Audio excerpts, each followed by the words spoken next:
कार्तिक माह का महत्व, व्रत कथा एवं पूजा विधि। तो आइए जानते हैं इस कहानी के माध्यम से। इस वर्ष 2023 में कार्तिक महीना की शुरुआत 29 अक्टूबर से हो रही है एवं यह महीना 27 नवंबर 2023 को खत्म हो जाएगा। इसके बाद अगहन माह की शुरुआत होगी। कार्तिक माह का महत्व। कार्तिक हिंदी पंचांग का 8वां महीना है। कार्तिक के महीने में दामोदर भगवान की पूजा की जाती है। ये महीना शरद पूर्णिमा से शुरू होकर कार्तिक पूर्णिमा तक चलता है, जिसके बीच में कई विशेष त्यौहार मनाए जाते हैं। इस माह में पवित्र नदियों में ब्रह्मा मुहूर्त में स्नान का बहुत अधिक महत्व होता है। घर की महिलाएं सुबह जल्दी उठकर स्नान करती हैं। यह स्नान कुंवारी लड़कियों एवं विवाहित स्त्रियों दोनों के लिए श्रेष्ठ है। इस माह की एकादशी, जिसे प्रबोधिनी एकादशी कहा जाता है अथवा देव उठनी एकादशी भी कहा जाता है, इसका सर्वाधिक महत्व होता है। इस दिन भगवान विष्णु 4 माह की निद्रा के बाद उठते हैं, जिसके बाद से मांगलिक कार्य शुरू किए जाते हैं। इस महीने तप, पूजा पाठ एवं उपवास का विशेष महत्व होता है, जिसके फलस्वरूप जीवन में वैभव की प्राप्ति होती है। इस माह में तप के फलस्वरूप मोक्ष की प्राप्ति होती है। इस माह का श्रद्धा से पालन करने पर दीन दुखियों का उद्धार होता है, जिसका महत्व स्वयं विष्णु जी ने ब्रह्मा जी से बताया था।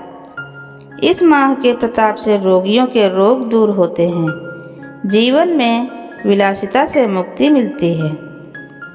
कार्तिक मास में दीपदान। कार्तिक माह में दीपदान का विशेष महत्व होता है। इस दिन पवित्र नदियों में व मंदिरों में दीपदान किया जाता है। साथ ही आकाश में भी दीप छोड़े जाते हैं। यह कार्य शरद पूर्णिमा से शुरू होकर कार्तिक पूर्णिमा तक चलता है। दीपदान के पीछे का सार यह है कि इससे घर में धन आता है। कार्तिक में लक्ष्मी जी के लिए दीप जलाया जाता है और प्रार्थना की जाती है कि अब जीवन में अंधकार दूर होकर प्रकाश देने की कृपा करें। कार्तिक में घर के मंदिर, वृंदावन, नदी के तट एवं शयन कक्ष में दीपक लगाने का महत्व पुराणों में मिलता है। कार्तिक माह में तुलसी का महत्व। कार्तिक में तुलसी की पूजा की जाती है और तुलसी के पत्ते खाए जाते हैं। इससे शरीर निरोग बनता है। ब्रह्मा मुहूर्त में उठकर स्नान करके सूर्य देवता एवं तुलसी के पौधों को जल चढ़ाया जाता है। कार्तिक में तुलसी के पौधे का दान दिया जाता है। कार्तिक माह में दान का महत्व। कार्तिक माह में दान का भी विशेष महत्व होता है। इस पूरे माह में गरीबों एवं ब्राह्मणों को दान दिया जाता है। इन दिनों में तुलसी दान, अन्नदान, गाय दान एवं आंवले के पौधे के दान का महत्व सर्वाधिक बताया जाता है। कार्तिक में पशुओं को भी हरा चारा खिलाने का महत्व होता है। कार्तिक में भजन का महत्व। कार्तिक माह में श्रद्धालु मंदिरों में भजन करते हैं और अपने घरों में भी भजन करवाते हैं। आजकल यह कार्य भजन मंडली द्वारा किए जाते हैं। इन दिनों रामायण पाठ, भगवत गीता पाठ आदि का भी बहुत महत्व होता है। इन दिनों खास तौर पर विष्णु जी की एवं श्री कृष्ण की भक्ति की जाती है। इसलिए गुजरात में कार्तिक माह में अधिक रौनक दिखाई पड़ती है। कार्तिक पूजा विधि के नियम। कार्तिक माह में कई तरह के नियमों का पालन किया जाता है, जिससे मनुष्य के जीवन में त्याग एवं संयम के भाव उत्पन्न होते हैं। पूरे माह मांस, मदिरा आदि व्यसन का त्याग किया जाता है। कई लोग प्याज, लहसुन, बैंगन आदि का भी सेवन निषेध मानते हैं। इन दिनों फर्श पर सोना उपयुक्त माना जाता है। कहते हैं इससे मनुष्य का स्वभाव कोमल होता है एवं उसमें निहित अहम का भाव खत्म हो जाता है।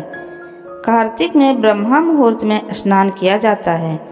तुलसी एवं सूर्य देव को जल चढ़ाया जाता है। काम वासना का विचार इस माह में छोड़ दिया जाता है एवं ब्रह्मचर्य का पालन किया जाता है। इस प्रकार पूरे माह नियमों का पालन किया जाता है। कार्तिक के समय भगवान विष्णु ने देवताओं को जालंधर राक्षस से मुक्ति दिलाई थी। साथ ही मत्स्य का रूप धरकर वेदों की रक्षा की थी। इस प्रकार कार्तिक में कई कथाएं हैं। कार्तिक माह में कई विशेष तिथि एवं त्यौहार होते हैं जो नियमानुसार हैं। कार्तिक मास के त्यौहार: नंबर 1 करवा चौथ, नंबर 2 अहोई अष्टमी एवं Kalashtami, number 3 Rama Ekadashi, number 4 Dhanteras, number 5 Narak Chaudas, number 6 Diwali कमला जयंती, नंबर 7 गोवर्धन पूजा अन्नकूट, नंबर 8 भाई दूज यम द्वितीया शुक्ल पक्ष द्वितीया, नंबर 9 कार्तिक छठ पूजा, नंबर 10 गोपाष्टमी, नंबर 11 अक्षय नवमी या आंवला नवमी, जगदंत्रायी पूजा, नंबर 12 देव उठनी एकादशी प्रबोधिनी, नंबर 13 तुलसी विवाह। ये सभी कार्तिक मास में आने वाले प्रमुख त्यौहार हैं। इस पूरे महीने में कई त्यौहार मनाए जाते हैं। कार्तिक माह में कई तरह के पाठ एवं भागवत गीता आदि सुनने का महत्व होता है। इस पूरे महीने में मनुष्य जाति नियमों में बंधकर ईश्वर की भक्ति एवं आराधना करता है।